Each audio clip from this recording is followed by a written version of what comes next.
Bimo. Iya. Lagi nggak ada kelas nih.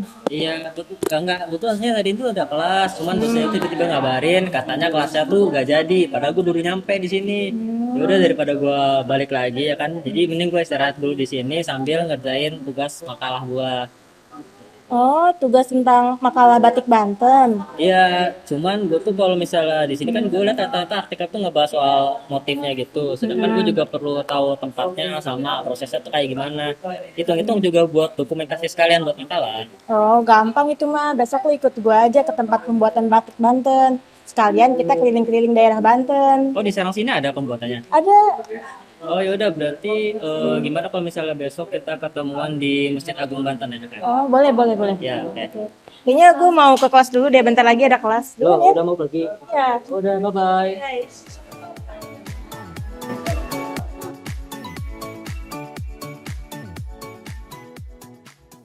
Ada dia. Udah jam segini belum datang orangnya.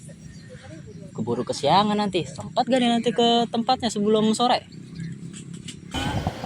Ya.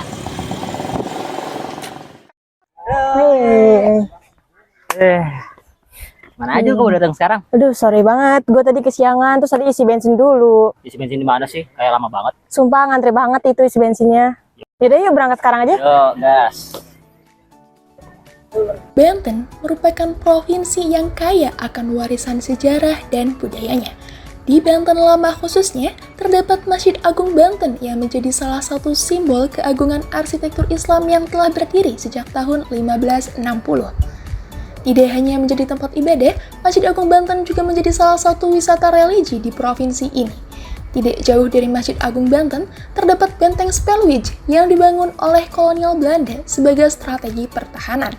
Selain mengisahkan cerita tentang pertempuran dan perjuangan, benteng ini juga dijadikan sebagai tempat penelitian yang dilakukan oleh almarhum Pak Uke dan juga arkeolog yang awalnya hendak digunakan untuk rekonstruksi rumah adat Provinsi Banten, yang kemudian dijadikan sebagai motif batik Banten Mukarnas.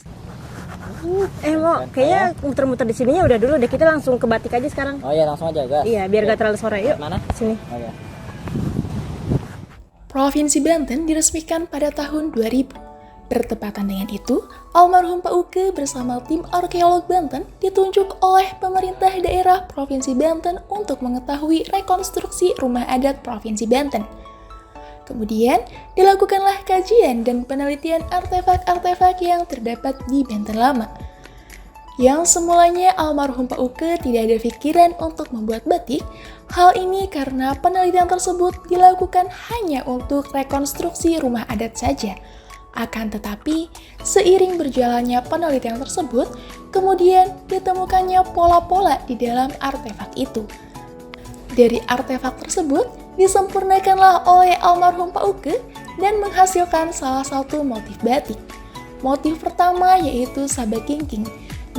Hingga akhirnya pada tahun 2003 diresmikannya Batik Banten Mukarnas. Disinilah produksi batik pertama kali di Provinsi Banten dilakukan.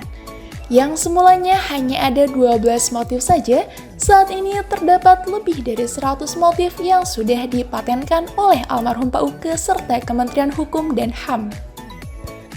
Semulanya, Batik Banten Mukarnas tidak difokuskan pada pakaian siap pakai, melainkan lebih difokuskan untuk produksi kain saja seperti di Jawa. Namun, karena banyaknya permintaan pakaian siap pakai dari konsumen, akhirnya berinovasi untuk membuat baju. Batik Banten Mukarnas memiliki penjahit sendiri dan bekerja sama dengan desainer untuk membuat pakaian batik yang siap digunakan.